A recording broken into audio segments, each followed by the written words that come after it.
Hi everyone, today I wanted to come to you with a part 2 of the how to grow your hair healthy and long video. After the last video that I did, I had some incredible responses. Even with the small group that I still have on YouTube, the responses were just incredible, and I wanted to thank you guys for that, because it was just amazing to see like how much of an impact I can have just by creating a simple video talking about the basics on how to grow your hair healthy, and that I can inspire so much people. So that was off the hook, just great. I love that.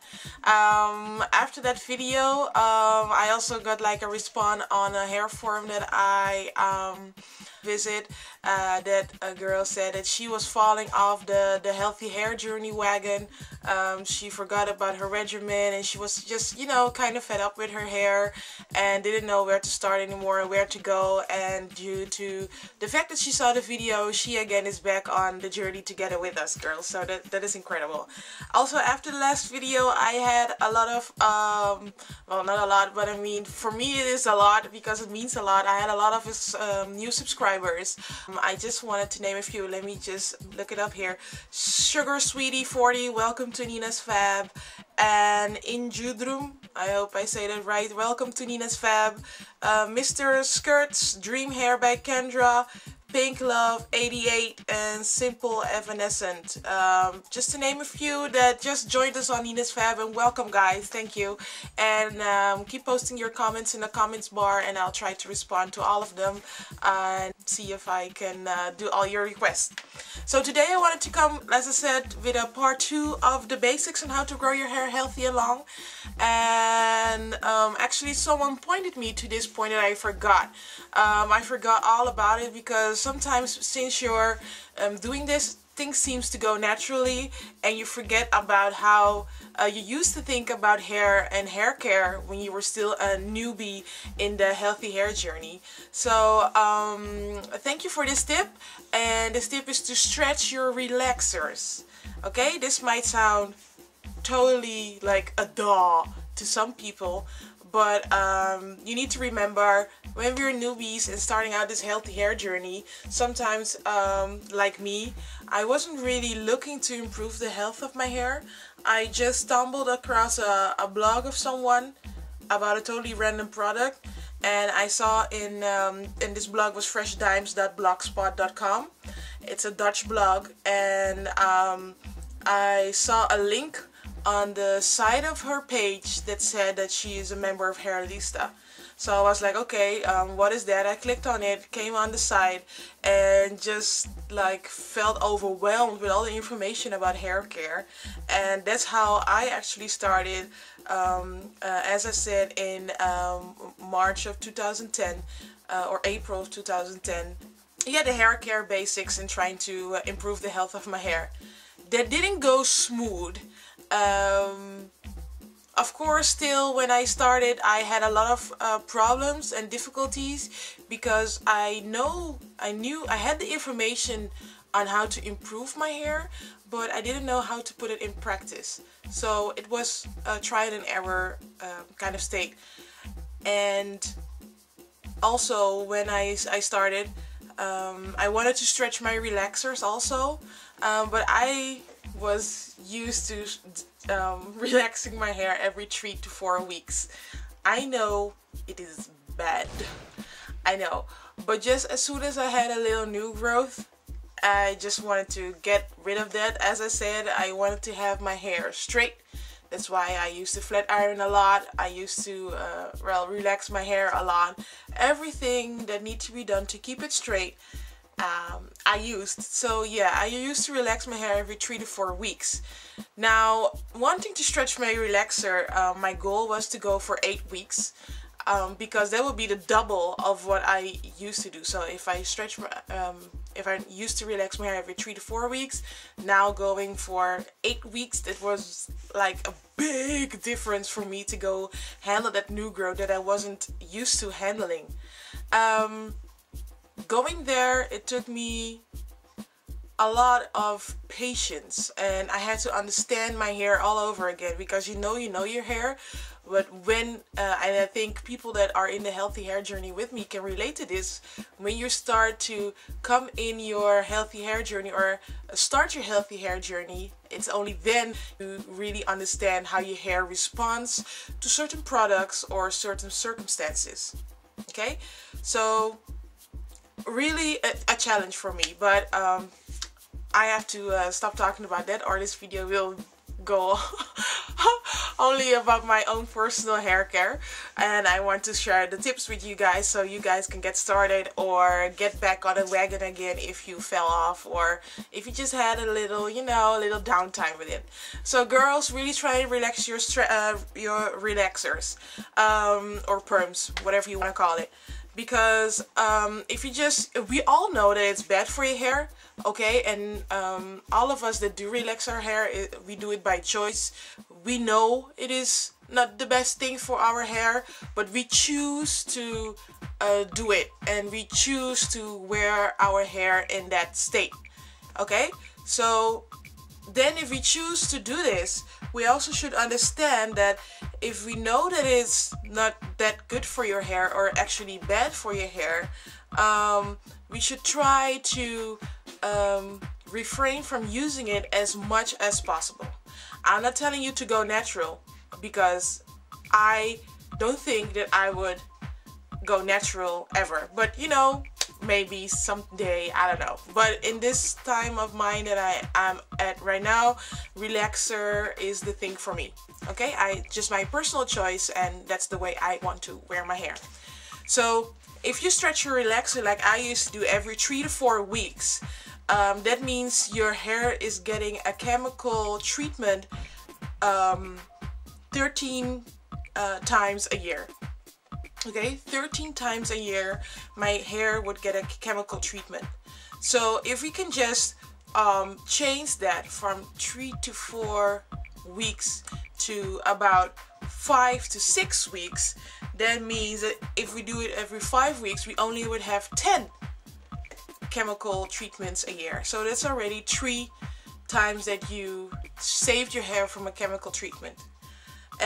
If we can do it like every 8 weeks, that's 6 relaxers a year. I have to look over there because I actually had to calculate it so I can tell it like smoothly, like I have brains or something. Every 6, that means 6 treatments a year. So then we are going from 13 to 6 relaxers a year, which is a big improvement. And just think about how much money you're saving also by doing that relaxer, and actually how many money you're saving if you're not doing it yourself. If you're going to a salon to get your relaxer and you can now only go 6 times a year, I mean, just think about how many time you're saving and how many money you're saving, okay, just to go have that visit.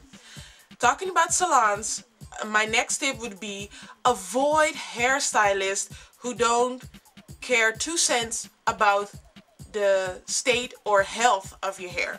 Okay, we can all imagine if you're doing this job day in, day out, you have to get as many customers as you want on a day, that, you know, sometimes you're in a hurry, okay? But now we understand how important it is to maintain or to have our hair in a healthy state. So I would suggest go to someone that you know has the time and the patience to deal with your hair, is how you would deal with it yourself. You know, don't go on a busy day. Maybe take a day off to go on a day during the week, so that they also have like a slow day, so they can have the time to really take care of your hair and handle it the way it should be treated. So that's just a tip. Also, if you are at the hairdresser and you think like, hey, this does not feel good, she's not doing it the way we agreed to do it, just, you know, say thank you very much, but just get up. Don't stay sitting there if you see that she's cutting your ends and she was supposed to cut this and she's cutting this off. Don't stay sitting there and cry at home later, okay? So I can understand that sometimes you're like embarrassed to get up, but I'm telling you, it's better to have the embarrassment now when you just cut a little bit off of your hair and you can hide it like somewhere with the other length of your hair, instead of having her cut your whole head off and then cry at home later and complain to friends. Okay, so if you're not sure that you can do this, try going to a hairdresser that is not like a friend of the family or your aunt or whatever, so you don't have to be afraid of hurting their feelings. You know, just go to someone, make an agreement on how you want them to handle your hair. If you're not happy about how they're handling your hair, stop, go home, tell them, okay, thank you very much. Even give them the money or whatever, try to work something out. Don't go giving it like a big drama up in that salon and having them ban you from their salon. But go in a civilized manner, talk about it and say, hey, this is not what I want.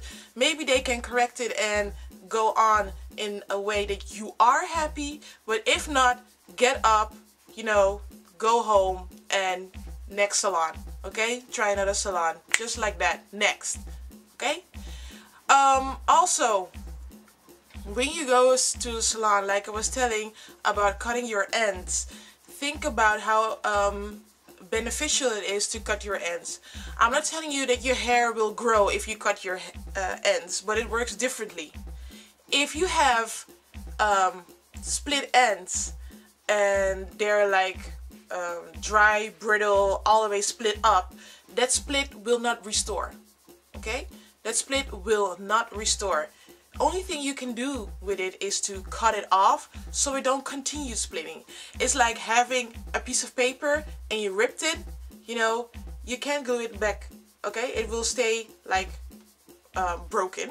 So even, the only thing it will do, it will break and break and break and break and break. And after a while, the whole paper will be broken and you can throw the paper away. So that's exactly what will happen with our hair. If you have a split end, cut it off so that you can maintain the rest of the length of the hair and your hair can grow naturally. So girls, try and clip those ends every few weeks. I'm not saying how many weeks you should do it. It just depends on how your hair is. Try and look at your ends, study your ends, and see when you have a few split ends, just cut them right off. I have a video about the split ender that I have used, that I have used then and then will have to use soon also. I actually liked the split ender. It takes a lot of time to do it, but at the end the results are great. And I, for one, am somebody that don't trust anyone with my hair. I mean, I have spent so many time on growing my hair out like this. I just don't trust anyone with my hair.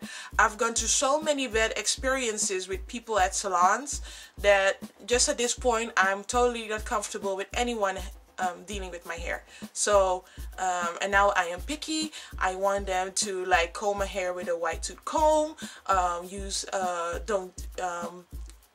this product. I want them to use sulfate-free shampoos or whatever. So no, since I am so much demanding about this, I prefer to just do my hair myself, so I don't have anyone to blame if it sucks or I'm not happy about it. Okay, so also girls, like I would tell you also, keep it simple. If you're starting your hair regimen, just try and keep it simple. The simpler it is when you're starting, the more success you will have on staying on that regimen and doing the basic stuff that you would need to do to grow your hair. Okay, this was just a part 2. There are so many more parts I can talk about, and I can go on and on and on and on, but I'm looking at my camera and I know my time is up. So yeah, you guys, just let me know what you think about it. Leave your comments in the comment bar. If you have other questions, just leave them in the comment box also, and I will get back to them and maybe I can do a video about them. So don't forget to subscribe or like the video if you like it, and I'll see you guys in my next video. Bye!